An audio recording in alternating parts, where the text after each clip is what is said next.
तो अगर आपको दिख रहा है तो बहुत तेज़ आंधी तूफान यहाँ चल रहा है।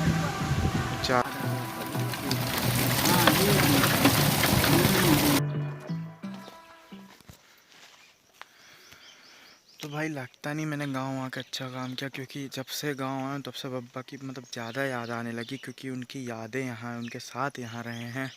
मतलब अभी भी विश्वास नहीं होता कि वो छोड़ के चले गए। मतलब यार मानने को पता दिल नहीं मानता कि नहीं यार वो नहीं गए, वो यहीं हैं, पता नहीं कब बुला लेंगे, कब दिख जाएंगे। तो फिर वो तो विश्वास नहीं मानते वो चीज़ का एकदम। लगता ही नहीं, मेरे को लगता है क्यों आ गया यार गाँव, समझ में ही नहीं आ रहा। अब यहाँ आया हूँ ना तो सबसे और ज़्यादा भी याद आने लगी उनकी, बहुत ज़्यादा। तो अभी इस समय हम गांव में, जैसे तुम्हें पता ही है, तो वो पप्पा मतलब अभी इतने जल्दी उम्मीद नहीं थी कि वो चले जाएंगे। मतलब सब कुछ नॉर्मल चल रहा था, एकदम से उनकी तबीयत बिगड़ी। इसलिए अभी पापा को यही नहीं पता कि क्या करना है, मतलब कि घर में क्या करना है, उनका क्या इंश्योरेंस था कि क्या है कैसा, मतलब पता भी है पर यही नहीं पता क्या करना है। तो जिनसे मेरे पापा ने कल बात बोली कि अगर पापा जी मेरे साथ होते तो मैं सबसे लड़ लेता, लेकिन अब मेरे को इन्हीं लोगों के साथ रहना है और इन्हीं लोगों, यही लोग मेरा साथ देंगे। लोग कहते हैं ना घर में विवाद होते हैं, तो बब्बा थे तो पापा बब्बा कर सकते थे, लेकिन अब पापा अकेले हो गए, उनकी जिम्मेदारी सारी पापा के ऊपर हो गई। जब तक बब्बा थे तो वो फ्री रहते थे, लेकिन अब उनकी जो रिस्पॉन्सिबिलिटी है वो और भी ज़्यादा बढ़ चुकी है और एक अलग ही तरह से हो चुकी है। अब मतलब जब तक बब्बा थे तो उनको गाँव की, घर की कोई टेंशन नहीं कि हाँ क्या है हाल चाल, से तबीयत ठीक है आपकी, हाँ बात होती थी। बाकी किसी ना खेत की टेंशन ना कुछ टेंशन। लेकिन अब हर चीज़ जो है वो पापा पे रिस्पॉन्सिबिलिटी आ गई और उन्हें ही नहीं पता उन्हें किस तरह रिएक्ट करना है। जब भी पापा बब्बा का नाम लेते हैं ना तो रोने लग जाते हैं। जब भी उनका नाम लेते हैं, उनकी बात होती है, बब्बा की कई लोगों के चेहरे सामने आए कि कौन सही में फ़िक्र करता है, कौन सिर्फ दिखावट करता है। बब्बा के एक बहुत पुराने दोस्त भी हैं साथ में, तो उनका फ़ोन आया था तो उन्होंने कहा हमें कोई ऐसा इसलिए फ़ोन नहीं लगा, पैसा रिलेटेड या कुछ, सिर्फ इतना पूछना था कि आप भी हमारे बेटे जैसे ही हो, कोई भी दिक्कत परेशानी होगी हमसे बोलना, आप भी हमारे बेटे ही जैसे हो और आपके पिताजी हमारे बहुत अच्छे दोस्त हैं, कोई दिक्कत परेशानी हो हमें बोलना। ऐसी सिचुएशन में ही लोगों के सही मायने और सही चेहरे सामने आते कि कौन अपना है और कौन पराया। बस ये सिचुएशन आने की उम्मीद और कल्पना और ख्वाहिश कोई नहीं करता, बस आ जाते हैं। तो अगर आपको दिख रहा है तो बहुत तेज़ आंधी तूफान यहाँ चल रहा है, ज़्यादा ही तेज़ चल रहा है।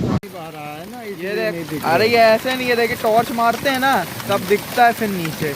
यहाँ तो इतने सारे हैं कि सब पे टॉर्च मारेंगे तो वो होगा। इसको फोन पे दिख भी नहीं रहा अच्छे से। लाइट ऑन नहीं आता, आता है। ये बर्फ के गोले गिर रहे हैं, ये बर्फ ही है। ये देखो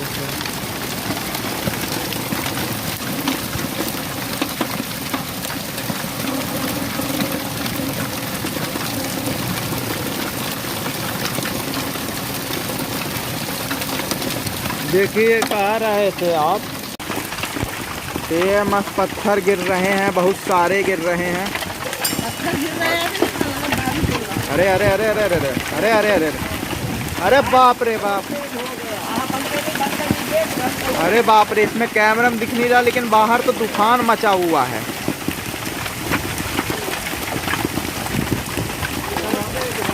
पापा जी को ठंडक दे रहे हैं, पापा जी को वो दे रहे हैं, फूलों की वर्षा हो रही है। ये देखो दिख रहा है ना, पानी दे रहे हैं ऊपर, ये देखो दिख रहा है, कितने बड़े बड़े हैं, पानी दे रहे हैं, बहुत बड़े बड़े। कितने साल के बाद ही मुझे पता आपको भी एक मिला था ना फूफा जी? अरे इलाके से कहीं बैठना नहीं, मैडम जी रहती है, मैडम जी कुर्सी रहती है। अरे हो गए ना, इतना बैठे रही गए। आज कितने दिन के बाद पानी बताई बाहर पड़े हैं, ऐसे ऐसे इंसान है। भैया तो भाई आज बब्बा की अस्थियाँ लेके गए हैं गंगा, इलाहाबाद यहाँ से ज़्यादा नहीं 100 किलोमीटर दूर है, तो वहाँ बहाने। तो अभी ऐसे घर में मास्क लगाना ज़रूरी है भाई, घर में सब लगाएं क्योंकि घर में लोगों को सिम्टम्स दिख रहे हैं। बब्बा पॉजिटिव थे लेकिन बाद में नेगेटिव आ गए थे, तो यही है। तो उनकी डेथ का मतलब मेन रीज़न कोविड नहीं था। क्या हुआ कि वो उनका पहले बुखार आई, डॉक्टर के यहाँ गए तो उसने कहा मलेरिया, तो उन्होंने बुखार वाली गोली दी, तो वो खाई, वो ठीक हो गया। फिर उनने वैक्सीन लगवाई। अब वैक्सीन में आपको पता है कि कोविड का एक छोटा सा रूप रहता है, ताकि वो हमारे बॉडी में जाए तो हमारी बॉडी एंटीबायोटिक्स बनाए, उसके साथ खेलें तो वो सीख जाएं कि उसको डिफेंड कैसे करना है। उनने वो लगाई। अब उनको मलेरिया था, इम्यूनिटी वीक हो ही चुकी थी। कोविड वैक्सीन में इम्यूनिटी हार्ड बिल्ड होने के लिए वीक होती है, तो और वीक हो गई। फिर पापा आए, एकदम से उनका मन नहीं माना। जैसे ही फ़ोन लगाए, सुने होंगे आधे घंटे में सब तैयार किया, तुरंत चले गए, यहाँ आ गए। फिर उसके बाद दादाजी का देखे, एडमिट किए तो 2 दिन मस्त एकदम स्वस्थ हो गए थे, हर चीज़ सही हो गई थी। फिर घर वापस आए तो फिर उनको रात में घबराहट होने लगी, बहुत ज़्यादा ही घबराहट होने लगी। हॉस्पिटल में एडमिट किए, वहाँ पास थोड़ी देर एडमिट रहे, बॉटल वोटल चढ़ी, ठीक है। तो ऐसा कहते हैं कि उनका मतलब इतना ज़्यादा वो हो गया था कि एकदम शरीर उनका सूख गया था। उनके 650 शुगर आ रही थी, बीपी बहुत ज़्यादा हाई थी, घर में नापते थे मशीन एरर बता देती थी। तो फिर उसके बाद उनको इंसुलिन डॉक्टर ने लगाया कि कंट्रोल होगी नहीं हुई। उनका मतलब दिमाग में चढ़ने लग गया शुगर, बीपी, तो मतलब भाग जाते थे ऐसे। वो उनके हाथ पैर मारते थे तो उनको बांध के रख के बॉटल लगानी पड़ती थी। हाथ पैर मारते तो भाग जाए। उनके सामने पापा खड़े रहते थे तो पूछते थे कि आखिरी बार आपने अपने बेटे को कब देखा था, तो बोलते थे उसको तो 3 महीने पहले देखा। फिर बेटी को कब देखा, उसको तो 2 महीने पहले देखा। मतलब उनको सामने रहते हुए भी कुछ ध्यान नहीं आ रहा था। फिर उनकी पल्स 60 पे गिरी, थोड़ी देर 60 पे ऑक्सीजन लगाई तो वो वापस 93 97 पहुंच गई।